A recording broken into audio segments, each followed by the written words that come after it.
ही इडलीच बघा ना, किती भारी झाली आहे ना. एकदम मऊसूत झाली आहे की नाही आणि एकदम फुगली आहे बरं का. वरून इतकी छान जाळी पडली आहे ना आणि एकदम स्पॉन्जीसुद्धा झाली आहे. तर एकदम परफेक्ट इडली बनवण्याचं आज सिक्रेट तुमच्यासोबत शेअर करते. त्यासाठी व्हिडिओ कुठेसुद्धा स्किप न करता नक्की शेवटपर्यंत पहा. रेसिपीसाठी लाईक करून घ्या. चॅनलवर नवीन आला असाल, ज्यांनी कोणी पहिल्यांदा आपल्या चॅनलला व्हिजिट केलं असेल त्यांनी पटकन सबस्क्राईब करा. चला मग वेळ न घालवता पटकन रेसिपीला सुरुवात करूया. आज आपण करतोय फक्त तांदूळ आणि उडीद डाळ वापरून इडली. फक्त या दोन साहित्यांपासून आज आपण परफेक्ट इडली बनवणार आहोत. तर या इडलीमध्ये आपण ना पोह्याचा वापर करणार आहोत, ना शाबूचा वापर करणार आहोत, ना आपण मेथी दाणा सुद्धा वापरणार आहोत. आज फक्त या दोन साहित्यांपासून परफेक्ट इडली रेसिपी करणार आहोत. तर इडली बनवण्यासाठी ना आता आपल्याला पहिलं तर तांदूळ आणि उडीद डाळ भिजायला घालावं लागतं. तर भिजायला तांदूळ किती घ्यायचे आणि तांदूळ जेवढे घेतलेत त्यानुसार उडीद डाळ किती घ्यायची ना सगळं सांगतेय. इथे मी 1 ग्लास राशनचा तांदूळ घेतलेला आहे. राशनच्या तांदळाची इडली खूप छान आणि चवीची बनते, कारण ते 2-3 वर्ष साठवलेले तांदूळ असतात, त्यामुळे त्याची चव खूप छान लागते. त्यामुळे इडली कधी पण बनवताना राशनच्या तांदळाचीच बनवायला घ्यायची. 1 ग्लास राशनच्या तांदळासाठी मी ते अर्धा ग्लास उडीद डाळ घेतलेली आहे. माझी काही उडदाची डाळ वगैरे नाही आहे. सासूबाईंनी गावाकडून कणेर गेलेला होता, तो कणेरच मी भिजायला घातलेला होता, त्यामुळे तुम्हाला थोडं थोडं फुटलेलं दिसत असेल तिथे. डाळ आणि तांदूळ अगोदर 2-3 पाण्याने स्वच्छ धुवून घेतले आणि त्यानंतर साधं पाणी टाकलं आणि एक रात्रभर भिजत ठेवलं, कारण दिवस मावळता मी 6 वाजता हे भिजायला घातलं होतं. तर पहा, आता सकाळी उठून बघत आहे तर एकदम व्यवस्थित हे डाळ आणि तांदूळ आपले भिजलेले आहेत. तर आता त्यातलं सुद्धा पाणी काढून घेतलं आणि 2-3 वेळेस परत एकदा स्वच्छ पाण्याने धुवून घेतले हे डाळ आणि तांदूळ. त्यानंतर मिक्सरच्या भांड्यामध्ये डाळ थोडी टाकायची, तांदूळ थोडे टाकायचे आणि थोडं पाणी टाकून चांगलं मिक्सरला बारीक करून घ्यायचं. पहा, आता तुम्हाला व्हिडिओमध्ये दाखवते, या पद्धतीने तुम्हाला इडलीच्या पिठाची कन्सिस्टन्सी ठेवायची आहे. पहा, अगदी दिसतीये त्या पद्धतीने. आता अशा प्रकारे डाळ आणि तांदूळ दोन्ही एकत्र करून मिक्सरच्या भांड्यात थोडं पाणी टाकून बाकीचं राहिलेलं संपूर्ण मी बारीक करून घेते मिक्सरला. आता इथे सुद्धा पहिल्यासारखं सेम केलेलं आहे. जेवढी पहिल्यांदा पिठाची कन्सिस्टन्सी तुम्हाला दाखवली त्याच पद्धतीने मिक्सरच्या भांड्यामध्ये डाळ तांदूळ टाकले, थोडंसं पाणी टाकून चांगलं मिक्सरला फिरवून घेतलं. मिक्सरला सगळं पीठ काढून घेतल्यानंतर त्याच्यामध्ये थोडासा सोडा आणि चवीपुरतं मीठ टाकलं. आता मीठ आणि सोडा नंतर सुद्धा तुम्ही इडली बनवताना सुद्धा पीठ फर्मेंट केल्यानंतर टाकू शकता, पण या पिठाची मला फक्त इडलीच बनवायची होती म्हणून मी अगोदरच मीठ आणि सोडा टाकून ठेवलेला आहे. जर तुम्ही माझ्यासारखं अगोदरच मीठ आणि सोडा पीठ फर्मेंट करायच्या अगोदरच टाकून ठेवला तर तुम्हाला या पिठाचे डोसे बनवायचे असतील तर डोसे बनवता येणार नाहीत. मला फक्त इडलीच बनवायची होती म्हणूनच मी मीठ आणि सोडा पीठ फर्मेंट करायच्या अगोदरच टाकलेला आहे. त्यानंतर एक दिवसभर पीठ फर्मेंट केलं आणि त्यानंतर संध्याकाळी इथे मी इडली बनवायला घेत आहे. तर पहिलं पीठ किती होतं आणि आत्ता किती आहे बघू शकता. दुपटीने हे पीठ फुलून येतं. आता पीठ चांगलं फर्मेंट झालेलं आहे. आता चांगलं एकदा पिठाला छान मिक्स करून घेऊया.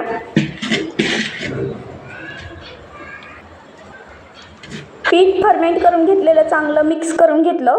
त्यानंतर इडली पात्रामध्ये खाली तांब्यावर पाणी टाकलं आणि थोडीशी लिंबाची फोड टाकलेली आहे, म्हणजे इडली पात्राचं जे बूड आहे ना ते काळं पडत नाही. त्यानंतर बघा, इडली पात्राच्या साच्याला असं चांगलं तेल लावून घ्यायचं. खाली थोडंसं तेल लावायचं म्हणजे इडली ना ज्यावेळेस आपण काढतो त्यावेळेस चिटकत नाही. आता साच्यामध्ये ना इडलीचं जे तयार केलेलं पीठ आहे ना ते जेवढं साच्यामध्ये बसेल तेवढं सोडायचं. जास्त जर तुम्ही पीठ सोडाल ना साच्याच्या बाहेर तर मग ती इडलीचा शेप व्यवस्थित येत नाही आणि इडली तुम्हाला हवी तशी बनणार नाही, एकदम गोल गिरगिरीत. साच्याच्या बाहेर अजिबात पीठ जाऊ द्यायचं नाही, म्हणजे व्यवस्थित ती इडली निघली पण जाते आणि तेल लावल्यामुळे साच्याला ती खाली चिटकन पण राहत नाही. तर पहा, आता संपूर्ण ना इडलीचं पीठ जे तयार केलं होतं ते संपूर्ण इडली पात्रामध्ये साच्यामध्ये टाकून घेतलेलं आहे. आता आपण याच्या इडल्या बनवायला घेऊया. आता ना सगळं साच्यामध्ये इडलीचं पीठ जे तयार केलेलं आहे ते संपूर्ण टाकून घेतलं. इडली पात्राचं वरचं झाकण लावायचं आणि गॅस चालू करून ना एकदम फुल गॅसवरती एक 10 ते 12 मिनिटं इडली चांगली वाफवून घ्यायची. आता इडली वाफवतीये तोपर्यंत आपण ना इडली बरोबर खाण्यासाठी ओल्या नारळाची चटणी बनवूया. जर तुमच्याकडे ऐन टायमाला ओलं नारळ नसेल अवेलेबल घरामध्ये तर काय करायचं, खोबरं जे असतं ना ते गरम पाण्यात 5 ते 10 मिनिटं भिजत ठेवून सुद्धा तुम्ही ते खोबरं यूज करू शकता. जसं की ओलं नारळ मी घेतलेलं आहे एका वाटीमध्ये, त्याच पद्धतीने तुम्ही ओलं खोबरं सुद्धा घेऊ शकता भिजवून ठेवलेलं. त्याचबरोबर आपल्याला लागणार आहे अर्धी वाटी दही. त्यानंतर एक छोटी वाटी भरून शेंगदाणे घेतलेत. 5-6 हिरव्या मिरच्या घेतल्यात. आता तिखटाप्रमाणे तुम्ही मिरच्या कमी जास्त करू शकता. 2-3 आल्याचे तुकडे, 7-8 लसूण पाकळ्या आणि थोडीशी ताजी कोथिंबीर घेतलेली आहे. तर आता साहित्य पाहिलं. आता आपण पटकन चटणी बनवायला घेऊया. तर एका मिक्सरच्या भांड्यामध्ये ओलं नारळ टाकून घ्यायचं. आता ओलं नारळ मी इथे अर्धी वाटी घेतलेलं आहे. याच मापाने तुम्ही अर्धी वाटी ओलं खोबरं भिजवून घेऊ शकता. त्यानंतर आता 5-6 हिरव्या मिरच्या मी इथे बारीक अशा तुकड्यांमध्ये कट करून मिक्सरच्या भांड्यामध्ये टाकते, जेणेकरून त्या मिक्सरच्या भांड्यामध्ये लवकर बारीक होतील. आता मिरच्या तर आपल्या बारीक करून झालेल्या आहेत. त्यानंतर अद्रकचे 2-3 तुकडे घेतले. त्यानंतर 7-8 लसूण पाकळ्या आणि एक छोटी वाटी भरून शेंगदाणे घेतलेत. त्याचबरोबर थोडीशी कोथिंबीर टाकली आणि मिक्सरचं झाकण लावून चांगलं न पाणी घालता हे बारीक करून घेतलं. तर यामध्ये पाण्याचा एक थेंबसुद्धा नाही घालायचा आहे. तसंच तुम्हाला बारीक करून घ्यायचं, एकदम आबडधोबड असं. पहा, व्हिडिओमध्ये दाखवते अगदी त्या पद्धतीने. जर लागलंच पाणी वाटतच असेल थोडंसं पाणी तर मग टाकू शकता तुम्ही. तर पहा, आता हे संपूर्ण साहित्य मी मिक्सरला चांगलं न पाणी घालता बारीक करून घेतलेलं आहे. आता यामध्ये ना थोडीशी साखर टाकायची, कारण काय झालं, माझ्याकडनं सुरुवातीला साखर मला टाकायची होती पण विसरले, त्यामुळे मी आत्ता घालत आहे.